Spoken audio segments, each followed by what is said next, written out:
and welcome to the Learning has Changed list, the web series where I get to tackle all the things that I would like to learn how to change in education with a community of reflective practice vloggers in order to create an engine for authentic learning.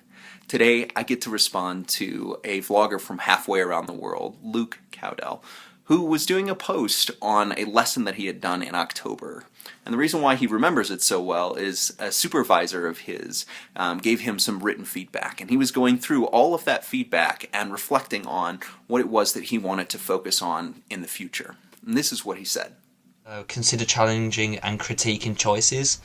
Yeah, that sort of links to me not answering their questions that I'm asking them, letting them sort of stretch their mind a bit further and challenge their choices that they're making, think more critically about the choices that they're making, not being sort of safe and being comfortable, taking them outside of their comfort zone. I can't give them all the answers. They've got to be able to sort of think of their own answers themselves rather than me pushing them towards the right answers and giving them the right answers. So even though Luke is a first-year teacher, I think this is something that all teachers struggle with at some point. And I think it boils down to first draft answers.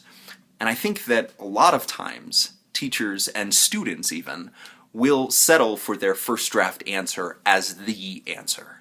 And that's the thing that I would like to learn how to change in education, is not so much having the first draft, but then sticking with that first draft and thinking that the first idea that comes out of your head is the right one. I think that is so rarely true that it is the exception rather than the rule.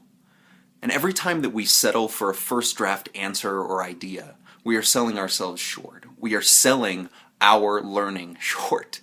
The trouble isn't that it is hard to push past the first draft idea. The trouble is in recognizing that that's exactly what it is, that it is a first draft concept. Every time that you answer a question, you want to be right. You want to be the one who knows what they are doing. You want to move forward rather than rework.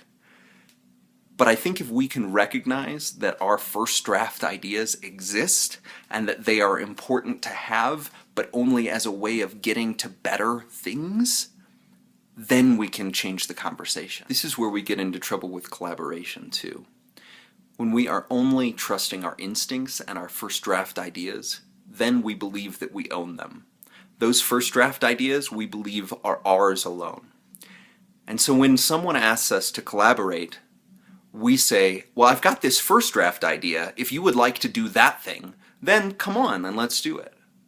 It is only when we get to a second and a third and a fourth draft idea that we can actually collaborate with others, because at that point we realize that the editing process is collaborative. We realize that the process of crafting something new is not solely our own. And that's the thing that I would like to learn how to change. How do we move beyond that first draft idea within our learners and within ourselves?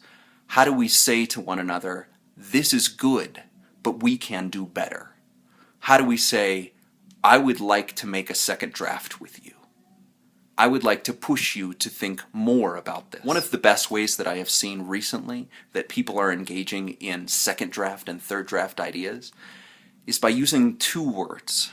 Say more. It has become a convention in a few neighborhoods online where someone has a thought and then someone else says, say more.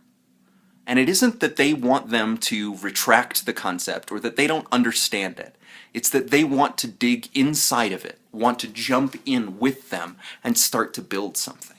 And I think if we can do that for one another, if we can just say more to one another more often, then I think we get to those second and third drafts. I think we get to the composition part of it rather than the drafting and scribbling part of it, which is important, but not where we want to get to as a conversation. If you'd like to encourage me to say more, please do so in the comments or subscribe on YouTube, and do join our Google Plus community for reflective practice vlogging. Thanks so much for watching.